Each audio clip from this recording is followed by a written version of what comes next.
Magandang tanghali mga katropa. So nandito na tayo ngayon sa Caloocan South. Karating lang natin dito sa 8th Avenue corner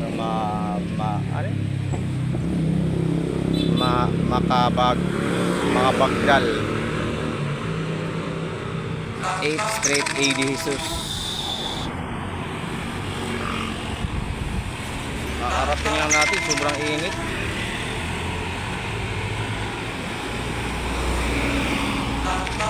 Maraming init oh. Oh, si kuya nagpapakain ng aso. Nagpapakain ng aso ata to. Oh, sa mga rider dyan, pumunta lang kayo dito sa Caloocan South sa 10th Avenue. Maraming pyesa ng mga motor dito. Dito punta tayo ng 10th Avenue, 9th Avenue, ganyan. Marami dun.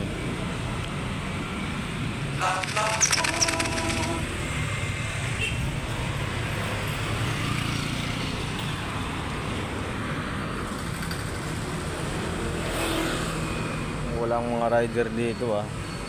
Ang kinagandaan lang kasi dito sa Caloocan South sa Grace Park, walang walang enforcer eh. Sa Manila madaming enforcer dun, just traffic dito. Mabilis ka lang maka-pick up dito ng mga booking. Tsaka mga parts lang ng motor ang ipapadala dito. So kakarating lang natin. Pero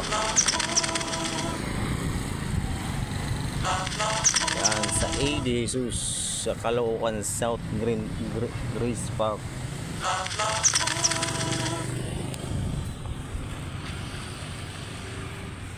Ayan, Petron. Init dito. Napakainit. Nasisira yung kapukian ko dito. Okay lang yan, at least. Oh, walang mga helmet. Mapasaway itong mga bata na to oh. Ayan pa oh, walang helmet oh. Ano ba naman yung mga yan? Nagano kayo, mag-helmet kayo. Disgrasya kayo. Mauna sa inyo, ulo oh. Wala kayong protection, diba? So hanggang dito na lang muna. At salamat sa mga nanonood at sa manonood pa lang. See you next vlog. Bye bye.